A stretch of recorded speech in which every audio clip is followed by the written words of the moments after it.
그 며칠 전에 그 첫째 딸 아이하고 좀 다툼이 있었어요. 대학을 지원하고 이런 문제 때문에 또 개인적으로 또 감기 걸려서 힘들고 또 여러 가지 뭐 서운하고 막 이런 것들이 있었던 것 같아요. 나중에 그런 말도 하더라고요. 아빠가 나한테 해준 게 뭐 있냐고. 많이 해준 것 같은데 딸아이가 저한테 그렇게 얘기했어요. 그러니까 본인의 그 생각과 본인의 노력으로 이제 여러 가지 이제 대학을 준비하면서 본인이 다 했다고 이제 생각한 것 같아요. 내가 다 알아서 했어요. 그러더라고요. 저도 하나잖아요. 너가 알아서 다 해, 나머지도. 그랬는데 금방 하했어요. 금방 이제 딸아이가 미안하다고. 힘드니까 이제 그렇게 얘기한 거죠. 우리들도 어렸을 때 자랄 적에 부모에 대해서 그렇게 생각했던 거 많은 것 같아요. 부모가 나를 위해서 뭐 해줬지? 부모님이 나에게 뭘 도와줬지? 이런 생각을 많이 했던 것 같아요. 사실은 낳아서 길러주시고 먹이고 입히고 뭐 재우고 모든 게 다 부모님의 은혜고 부모님의 사랑 가운데 돌봄받아서 건강하게 지금까지 살아온 건데, 때로는 우리가 어릴 때에는, 마음이 어릴 때에는 부모님에 대해서, 부모님의 그 돌보심과 사랑에 대해서 나를 위해서 해준 게 뭐 있나, 그렇게 생각했던 적이 많았던 것 같아요. 그렇게 생각드는 것이 아마도 내가 생각했던 기대, 내가 생각했던 부모로부터 바람, 이런 것들이 안 이루어졌기 때문에 부모님이 나를 위해서 해준 것이 없다라고 그런 마음이 있었던 것 같아요. 근데 이것이 육신의 부모와 자녀에게만 있는 생각이 아니라 하나님과 하나님의 자녀들, 우리의 관계 속에서도 또 하나님은 우리의 부모님처럼 사실은 우리의 눈동자같이 우리를 보살피시고 우리를 돌보시고 우리의 안고 일어섬을 아시고 우리의 머리털까지 다 세신바 된다고 얘기하잖아요. 그럼에도 불구하고 하나님이 나를 위해서 뭐 해줬지? 하나님 저를 위해서 뭐 해줬어요? 제가 힘들고 어려울 때 하나님 저 어떻게 도와주셨어요? 라고 우리도 어린아이 같은 생각을 할 때가 신앙생활 가운데도 있는 것 같아요. 근데 우리가 나이가 먹고 소위 말해서 이제 철이 들면 부모님의 마음을 이해하게 되고, 부모님이 나를 위해서 참으로 고생 많이 하셨고 부모님이 나를 위해서 많은 노력들을 해왔다는 것을 나중에 나이 먹고 철 들어서 부모님의 마음을 이해되고 부모님이 살아온 인생을 이해하게 될 때 그때 깨닫는 것 같아요.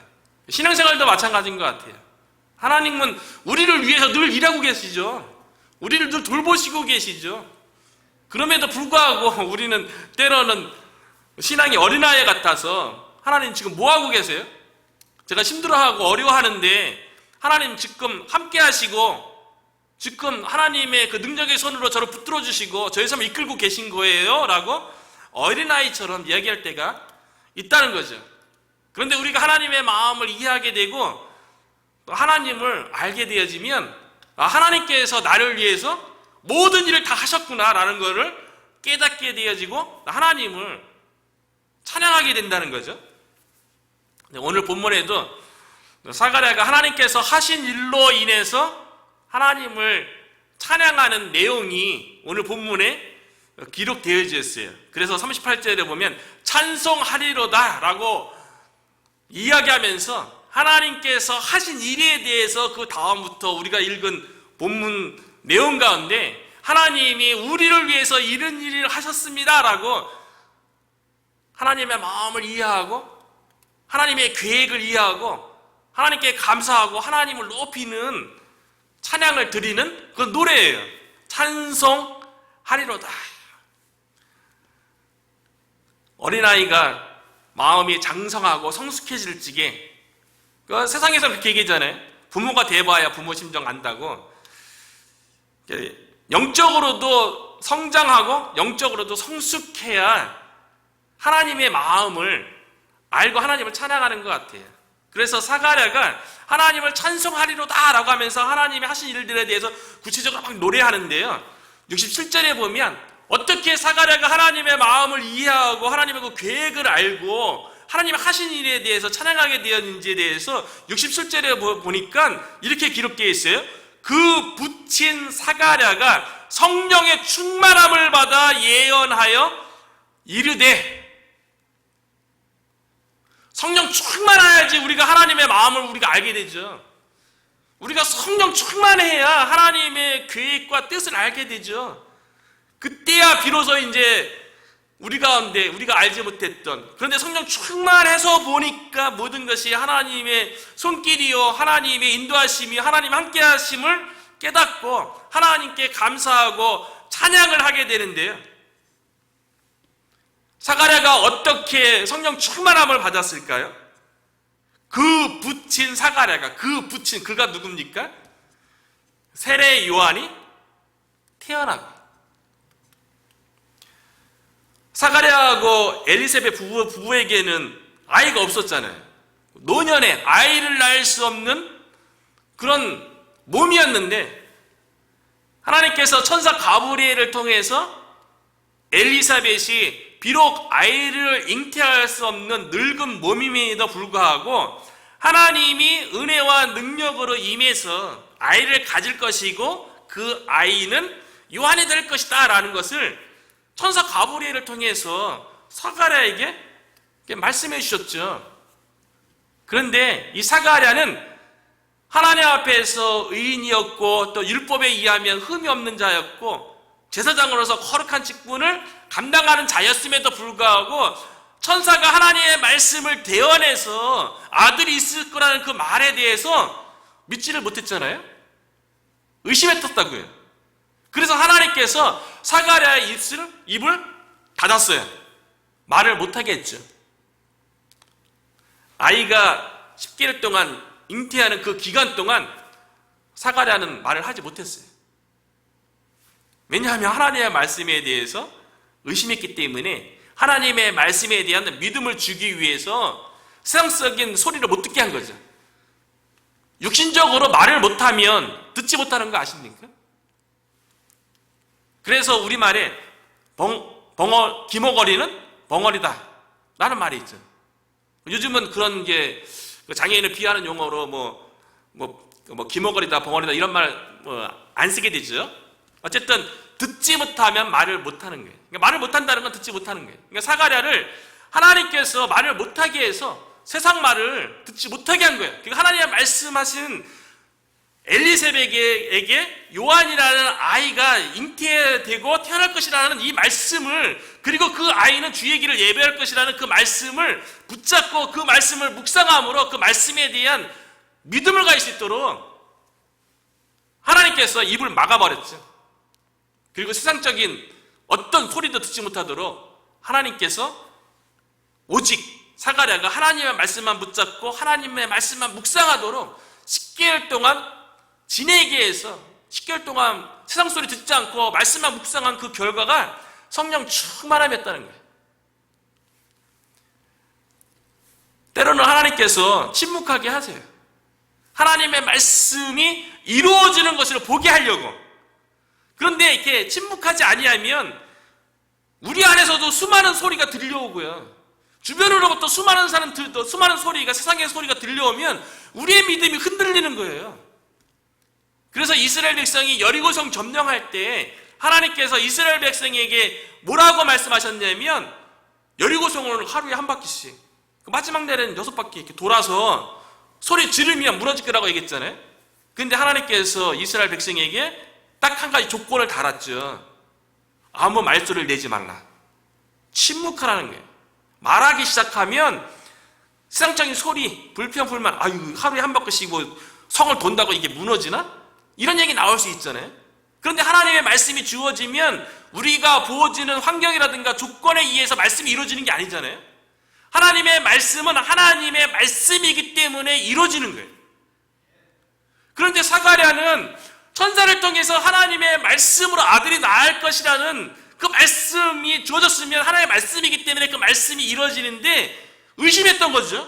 그래서 10개월 동안 침묵하게 해서 그 말씀을 묵상하게 했더니 10개월 됐을 적에 엘리사벳이 아이를 낳을 수 없는 몸이었음에도 불구하고 노년에 출산하는 게 얼마나 어렵습니까? 요즘은 미국은 보니까요 40살 넘어서 출산을 하게 되면 노년에 그 위험 부담감이 있다고 셋째가 이제 템파에서 41살에 나왔거든요. 근데 템파에서 가장 좋은 병원을 예약해 주더라고요. 왜냐하면 위험할 수 있으니까. 그런데 엘리사벳은 지금부터 2000년 전에 예수님 당시에 오늘날에는 노년에 애 낳을 적에 위험하면 제형절개라도 할 수 있죠. 그런데 엘리사벳은 아이를 낳을 수 없는 아주 노년의 나이에 건강하게 하나님의 말씀대로 요한을 출산한 거예요. 하나님의 말씀이 성취되어지는 것을 보고 하나님의 말씀이 이루어지는 것을 보고 사가랴가 성령 충만한 거예요. 10개월 동안 하나님께서 주어진 그 말씀을 붙잡고 묵상하는 것도 성령 충만한 비결이었고요.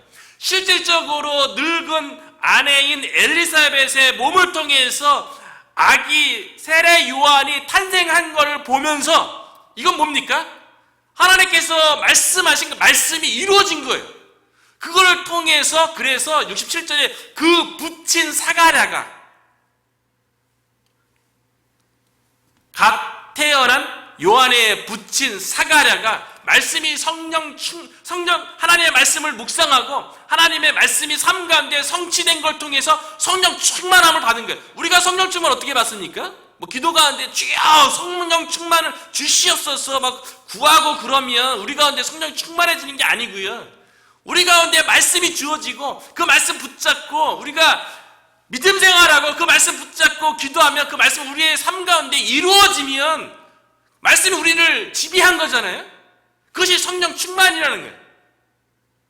사가랴가 하나님의 말씀이 이루어지는 그 경험을 통해서 성령 충만함을 받았죠. 그래서 예언해서 하나님을 하신 일에 대해서 찬양했다는 거예요.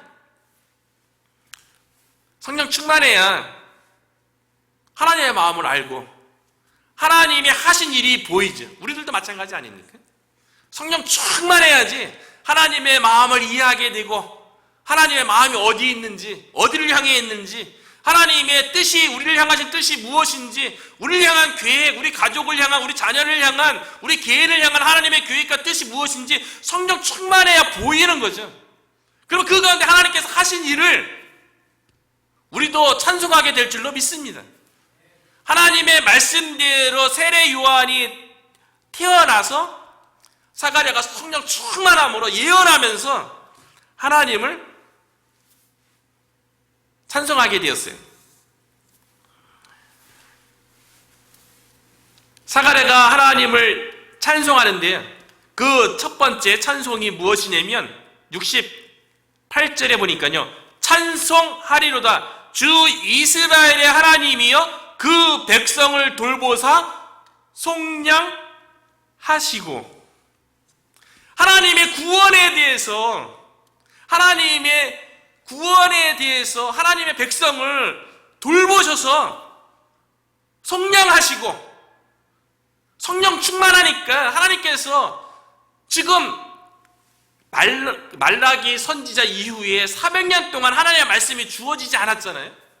이제 하나님께서 세례 요한을 태어나게 하셔서 주의 길을 예비하고 메시아의 시대, 은혜의 시대, 구원의 시대를 하나님께서 여시려고 하는 계획이 있는데 이스라엘 백성을 향한 하나님의 놀라운 계획, 그 백성을 이미 돌보고 계셨던 거예요. 사실은 말라기 선지자부터 세례 요한이 등장하기 전까지 400년 동안 하나님의 말씀은 주어지지 않았지만 메시아 예수 그리스도가 이 땅에서 태어나서 활동할 수 있도록 모든 여건들을 세상 역사를 사실은 하나님께서 주관하고 계셨던 거예요. 그래서 이스라엘의 하나님이여 그 백성을 돌보사 속량하시고 속량이란 말은 되게 어려운 것 같아요. 저도 처음에 신앙생활을 할 적에 구속이란 말이 마음에 확 앉았어요. 근데 구속 그러면 직관적으로 딱 와닿는 단어의 의미는 뭐냐면 깜빵에 갇히는 거 이런 게 구속이잖아요. 이제 속량, 구속 이 단어의 뜻은 영어로 redeem이에요. redeem 값을 지불하여 되찾다. 값을 지불하여 되찾다가 리딤이라는 용어예요. 그러니까 속량, 구속 같은 뜻인데요. 예전에는 노예를 살고 팔고 그랬죠. 근데 예수님 당시에 노예 한 명의 값이 얼마였냐면 은 30냥이었대요. 예수님이 노예값으로 팔린 거예요. 은 30이 얼마만큼의 돈이냐면 300데나리온이래요. 은 30의 돈의 값은 300데나리온인데 이 데나리온은 노동자가 하루 일해서 받는 노동값이에요. 오늘날 하루 일하면 벌 수 있는 그런 페이인 거죠. 그러니까 은 30은 300데나리온으로 노동자가 1년 정도 해서 벌 수 있는 돈의 액수인 거죠. 오늘날을 치면 조금 버는 사람들은 1년에 한 미국 같은 경우는 한 5만 불, 좀 괜찮게 버는 사람은 10만 불, 또 많이 버는 사람은 뭐 20만 불, 30만 불 되는데 일반적으로 한 메릴랜드는 좀 노동값이 좀 비싸니까 한 10만 불 정도 그 정도 되는 값이죠. 노예가 팔렸을 적에 이 노예를 자유케 하려면 노예의 값을 지불해야 되는데 그 노예 값이 은 30, 300데나리온, 1년치 품삯. 오늘날로 치면 10만 불을 주고서 노예를 사서 자유케 하는 것. 이게 속량이라는 거죠. 이게 구속이라는 거죠. 예수님께서 하나님께서 그의 백성을 돌보셔서 구원하셨는데 값을 지불하고 죄의 노예로 사망의 노예로 있던 우리를 값을 지불하고 우리를 자유케 우리를 되찾아 주셨다는 거예요. 하나님께서 우리를 위해서 행하실 우리에게는 하나님께서 예수 그리스도를 통해서 우리에게 이루어진 구원에 대해서 사가랴가 성령 충만함으로 하나님의 그 구원하는 그 행위에 대해서 찬양하고 있다는 거예요. 그 사도 바울도 에베소 교회 성도들에게 편지하면서 제일 먼저 하나님 앞에 감사하는 일이 뭐냐면 하나님을 찬양하는 일이 뭐냐면 에베소 교회의 성도를 하나님께서 구원하신 예수 그리스도의 십자가 보혈의 값 죄의 종이었던 에베소 교회의 성도들을 예수님의 피값으로 사서 자유케 하서 하나님의 자녀 삼아주신 것에 대해서 찬양하는 것으로 편지를 시작하는 거예요. 그래서 에베소서 1장 3절부터 5절까지 보면요. 찬송하리로다. 똑같아요. 하나님 곧 우리 주 예수 그리스도의 아버지께서 그리스도 안에서 하늘에 속한 모든 신령한 복을 우리에게 주시되 곧 창세 전에 그리스도 안에서 우리를 택해서 우리로 사랑 안에서 그 앞에 거룩하고 흠이 없게 하시려고 그 기쁘신 뜻대로 우리를 예정하사 예수 그리스도로 말미암아 자기의 아들들이 되게 하셨으니. 사도 바울이 에베소 교회 성도들을 향해서요 하나님을 찬양한대. 찬송하리로다. 하나님의 자녀를 삼아주셨는데 이 하나님의 자녀 삼아주신 게요 어떻게 하다가 자녀 삼아주신 것도 아니고요 어떻게 우연히 자녀 삼아주신 것도 아니고요 하나님의 놀라운 오래전부터 갖고 계셨던 계획 가운데 에베소 교회의 성도를 택했대요. 그 택한 것도 언제냐면 창세전에 그리스도 안에서 택할 정도로 에베소 교회에서의 성도가 그만큼 존귀하다는 거예요. 어떻게 뭐 부모님 때문에 교회에 나오게 되고 어떻게 친구 때문에 교회에 나와서 예수 믿고 구원받은 것이 아니라 하나님의 오래전 창세전의 계획 가운데 우리를 택했고요 우리를 예정했고요 그래서 하나님의 자녀가 되게 하셨다는 거예요. 우리의 존재가 그런 존재라는 거예요.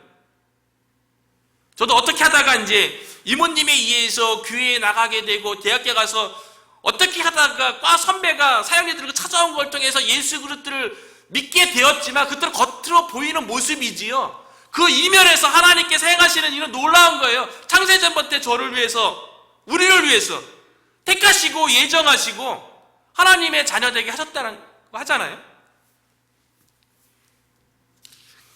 그래서 처음으로 우리가 하나님을 찬양해야 할 이유는 하나님께서 우리를 돌보사 속량하셨다는 거예요. 값을 지불하고 우리를 찾아주셨다는 거예요.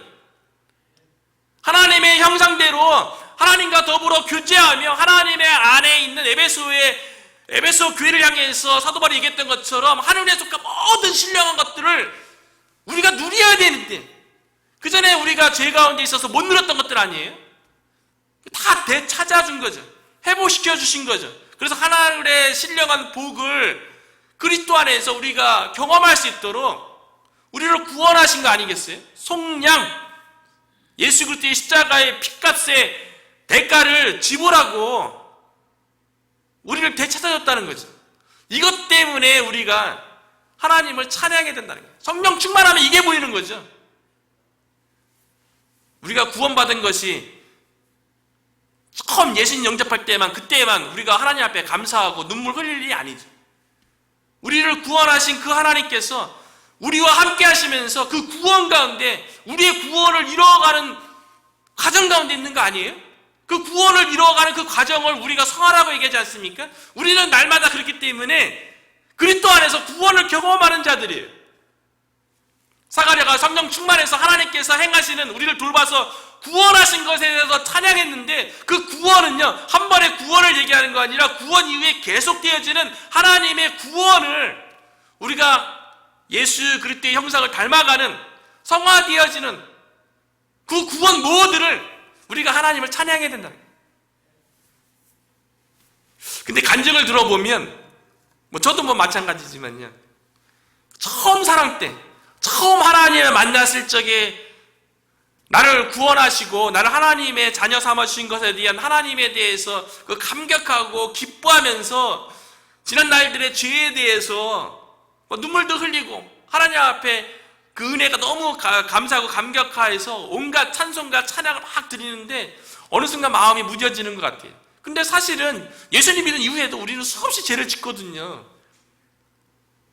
우리가 육신에서 우리의 영혼이 떠나서 영화되기 전까지는 우리의 연약함 가운데 있을 수밖에 없죠. 왜냐하면 우리가 육체 가운데 있고 세상 가운데 살아가기 때문에 언제나 우리가 죄의 유혹 가운데 노출되어 있다고요.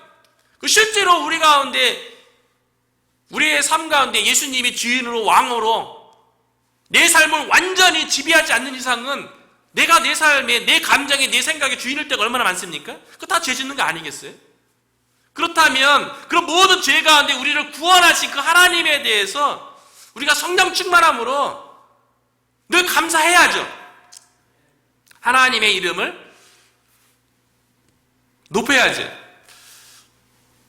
사가랴가 성령 충만해서 하나님께서 이스라엘 백성을 돌봐서 구원하셨는데 무엇으로부터 했는지에 대해서 71절에 보니까요, 좀 구체적으로 얘기해요. 우리 원수에게서와 우리를 미워하는 모든 자의 손에서 구원하시는 일이라. 하나님께 속량하셨어요. 값을 지불하고 되찾아주셨는데요, 이것을 구체적으로 사가랴가 이야기하길요, 원수에게서. 우리의 원수가 누굽니까? 우리를 미워하는 자가 누굽니까? 악한 사탄, 마귀죠. 악한 사탄, 마귀가 우리로 하여금 죄의 노예가 되게 하는 거 아니에요? 사망의 노예, 세상의 노예로 살아가도록 끊임없이 유혹하고 미혹하고 넘어지게 하고 달콤한 말로 속삭이는 거 아닙니까? 우리가 깨어서 성령 충만하지 아니하면 세상 가운데 역사하는 악한 사탄의 속임에 넘어가서 물에 물탄 듯 술에 물탄 듯 그 뜨뜻미지근한 영적으로 민감하지 아니한 그런 신앙생활이 될 수 있는 거죠. 그래서 사도 베드로가 이렇게 경고하잖아요. 베드로전서 5장 8절에 보면 근신하라, 깨어라, 너희 대적 마귀는 우리를 대적하는 자예요. 우리에 대해서, 우리 죄에 대해서 끊임없이 고소하는 자이고요. 너희 대적 마귀가 우는 사자같이 두루 다니며 삼킬 자를 참다니. 우리의 대적 마귀가 돌아다니면서 우리를 어떻게 삼키려고 합니까? 세상 문화 가운데, 세상 사람들의 말 가운데 우리로 하여금 넘어지게 하고 우리로 하여금 스스로 높아지게 하고, 에덴 동산에 사탄 마귀였던 뱀이 그렇게 아담과 하와를 유혹한 거 아닙니까? 너도 하나님처럼 될 수 있어. 너 인생의 주인은 너야. 세상 문화도 끊임없이 그렇게 우리를 유혹하잖아요. 그런데 그 세상 문화 가운데 주인은 누굽니까? 우리의 대적 마귀죠. 그렇게 우는 사자와 같이 두루다니며 산기자를 참기 때문에 9절에 보면 너희는 믿음을 굳건하게 하여 그를 대적하라 얘기하잖아요. 마귀가 세상 문화 가운데 우리를 공격하는데요. 요한 1서 2장 16절에 보면 다양하게 또 언급되어 있죠. 이는 세상에 있는 모든 것이 육신의 정욕, 육신이 원하는 것들, 육신의 쾌락, 육신의 즐거움, 육신의 편안함, 이런 정욕 가지고 우리를 유혹하고요. 안목의 정욕, 눈에 보이는 거, 좋아 보이는 거, 좋은 차, 좋은 집, 좋은 옷, 좋은 명품 백, 이런 거예요. 그리고 이생의 자랑, 세상 사람들에게 자랑하고 싶은 거, 세상적인 성공, 지혜, 명예, 지위, 이런 것들이 되겠죠. 그런 걸 통해서 끊임없이 우리를 대적하고 넘어지게 하는 원수의 손에서 우리를 구원했다는 거예요. 그래서 에베소서 2장 1, 2절에 보니까요, 우리가 속량받기 전, 구원받기 전 우리의 상태에 대해서 사도 바울이 잘 설명했어요. 그는 허물과 죄로 죽었던 너희를 살리셨도다. 우리가 속량받기 전 우리의 허물과 죄로 죽어있던 자예요. 하나님과 전혀 상관없고, 그러다 보니까 영적인 세계가 있는지도 모르고, 영적인 생명, 영생이 있는지도 모르고, 그게 나 중심으로 살아가던 그런 인생이었죠. 2절에 보니까 그때에 너희는 그 가운데서 행하여 이 세상 풍조를 따르고 공중 권세 잡은 자를 따랐으니 곧 지금 불순종의 아들들 가운데서 역사하는 영이라. 사탄이 세상 공중 권세를 잡고 예수 안 믿는 자들의 그 영혼을 세상 물결 가운데 그렇게 데리고 가는 거 아니겠어요? 그런데 하나님께서 71절에 다시 보니까요, 우리 원수에게서와 우리를 미워하는 모든 자에서 손에서 구원하시는 일이라. 우리가 그 구원을 경험한 자예요. 그 구원으로 인해서 우리가 성령 충만함으로 우리가 하나님을 찬양해야 된다는 거죠.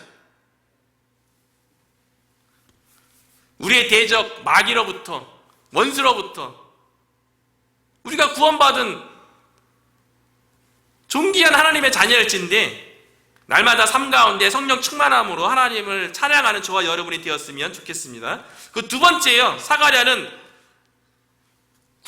하나님께서 구원하신 것에 대해서 뿐만 아니라, 그렇다면 우리를 왜 구원했냐는 거예요. 왜 하나님의 자녀 삼았냐는 거예요. 그 이유에 대해서 찬양한다는 거예요. 찬양해야 된다는 거예요. 그래서 74절에 보니까 우리가 원수의 손에서 건지심을 받고, 이거 찬양해야죠. 원수의 손에서, 이것이 죄의 종, 사망의 종, 우리가 더 이상 죄 가운데 있지 아니하고 더 이상 사망 가운데 있지 않잖아요. 우리가 지금 의 가운데 있고 우리가 지금은 생명 가운데, 영생 가운데 있잖아요. 그렇다면 그 다음에 우리가 해야 할 일은요, 75절에 보니까 종신토록 주의 앞에서 성결과 의로 두려움이 없이 섬기게 하리라 하셨도다. 우리를 속량했으면요, 우리를 값을 지불하고 되찾아줬으면 이거로 인해서 찬양돼야 되지만, 구원 그 이후에 우리의 삶을 통하여서도 하나님을 찬양해야 된다는 거예요. 그게 종신토록이에요. 구원 이후에, 속량 이후에 종신토록, 평생토록이에요. 우리 생명이 다하는 그날까지 하나님을 섬겨야 된다는 거예요. 그걸 통해서 하나님을 찬양해야 된다는 거예요. 종신토록이라는 말에 마음이 꽂혔어요. 종신토록. 우리가 속량, 구속을 경험한 그 이후에 예수 그리스도의 십자가의 보혈의 핏값으로 우리가 하나님의 자녀로 대찾음 받은 그 이후에 종신토록 하나님을 성결과 의로 섬겨야 되는데요. 섬겨야 된다고 하는데요. 하나님을 섬기는 일에 있어서 때로는 우리가 기분에 의해서 행할 때 있잖아요. 또는 우리의 상황과 여건에 따라서 하나님을 섬기려고 할 때가 있잖아요. 때로는요, 기쁜 날에는 섬길 수 있는데 기쁘지 않으면요, 슬픈 날에는요, 성공하면 섬길 수 있는데 실패한 날에는요, 종신토록에는 모든 날이 다 포함되는 날이잖아요. 우리가 구원받은 이후에 우리의 삶 가운데는 수많은 우여곡절이 있고 높음과 낮음과 다 있는 거죠. 오르락 내리락 하는 우리의 인생 아니겠어요? 우리가 건강할 때도 있고 건강하지 않을 때도 있고 상황이 힘들고 어려울 때도 있고 그렇지 않은 날도 있는 거죠. 그 좋은 날만, 평탄한 날만 하나님을 섬기는 것이 아니라 속량받은 그 이후에 종신토록 우리가 성결, 거룩함으로 의로움으로 하나님께서 뜻하시고 기뻐하시는 그 일에 두려움으로 하나님을 경외함으로 섬겨야 된다는 거예요. 첫 마음을 가지고 평상심으로 우리의 생명이 다하는 날까지 변함없이 섬기는 일이 쉽지 않은 것 같아요. 그런 분들 보면 참 대단한 것 같아요. 하나님을 찬송하는 것도 우리의 삶 가운데 우리를 구원하신 그 하나님께서 우리와 함께 하시고 우리와 동행하신다면 사실 우리의 삶 가운데 뭐 좋은 일만 있고 그런 게 아니거든요. 근데 우리가 구원받고 하나님과 함께하는 삶이라면 그 가운데 일어나는 슬픈 일, 안 좋은 일 모든 것도 하나님의 주권 가운데 있기 때문에 그 가운데서도 하나님을 찬양하고 섬겨야 된다는 거예요. 그래서 로마서 8장 28절에 얘기하잖아요. 우리가 알거니와 하나님을 사랑하는 자 곧 그 뜻대로 부르심을 입은 자들에게는 모든 것이 합력하여 서로를 이루기 때문에 모든 일 가운데 하나님을 찬양해야 되는 거예요. 궁극적으로 하나님의 계획과 뜻을 이룰 거기 때문에 그런 거죠. 고난 때도 마찬가지죠. 고난을 우리에게 하나님께서 허락하신 것은 그걸 통해서 하나님의 계획을 이루려고 하는 그 과정 가운데 있는 거죠. 우리가 거룩함과 의로움으로 두려움으로 종신토록 평생토록 구원 속량받은 이후에 하나님을 섬겨야 되는데요. 사도 베드로도 동일하게 얘기했어요. 베드로전서 2장 9절에 보니까 그러나 너희는 택하신 족속이요 왕같은 제사장들이요 거룩한 나라요 그의 소유가 된 백성이니 우리의 존재에 대해서 얘기해 주잖아요. 택하신 족속이고 왕같은 제사장이고 거룩한 나라고 하나님의 소유된 백성이에요. 왜요? 그 다음에 이는 너희를 어두운 데서 불러내어 그의 기이한 빛에 들어가게 하신 이의 아름다운 덕을 선전하게 하려 하심이라. 우리를 구원하신 하나님의 행하신 일만 찬양할 것이 아니라 우리를 구원하신 이후에 우리를 통해서 행하실 일 하나님의 아름다운 덕을 선전하기 위해서 우리를 불러주셨기 때문에 우리가 이를 위해서 복음으로 하나님의 아름다운 덕을 이 지역 가운데 선포하려고 하는 거 아닙니까? 하나님께서 기뻐하시는 그 일에 우리가 헌신하게 될 때 하나님께서 우리를 통해서 영광 받으시고 찬송 받는다는 거죠. 사가랴가 마지막으로요, 하나님께서 구원하신 일을 찬양하고 하나님께서 구원하신 그 위의 삶을 통해서 하나님을 찬양할 것에 대해 얘기한다면 마지막으로 자신의 아들 태어난 세례 요한의 삶을 예언하면서 하나님을 찬양해요. 갓난 아기 보면서 성령 충만함으로 예언하면서 하나님을 찬양하는데 노년에 낳은 아들이에요. 그 아들을 보면서 성령 충만하여서 예언하면서 찬양하는데 일반적인 우리하고는 좀 다른 것 같아요. 우리가 자녀는 다 소중하고 귀하죠. 사가랴는 노년에 딱 외아들만 낳았으니까 얼마나 귀하겠어요. 그런데 그 아들을 위해서 축복하고 예언하는데요, 그게 이제 76절부터 나오는데요. 이 아이여, 세례 요한이죠. 내가 지극히 높으신 이의 선지자라 일컬음을 받고 주 앞에 앞서 가서 그 길을 준비하라. 가탄한 아기에게 이미 태어나기 전에 천사 가브리엘의 말씀이 있었기 때문에 그 말씀에 근거해서 이 아이를 향한 그 예언을 하는 내용이긴 한데요. 가탄한 아기에게 주의 길을 예배하는 삶을 살아라 라고 예언하면서 하나님을 찬양하고 있어요. 그러니까 사가랴는 자신의 아이가 노년에 태어나는 소중한 아이고 아주 귀한 복된 존재인 것은 맞지만 이 아이의 인생이 복된 것은 주의 길을 예배하는 삶을 살 때 그것이 복되기 때문에 그렇다는 거예요. 부모가 자녀들에게 바라는 소망, 기대는 무엇입니까? 우리 자녀들 잘 됐으면 좋겠죠.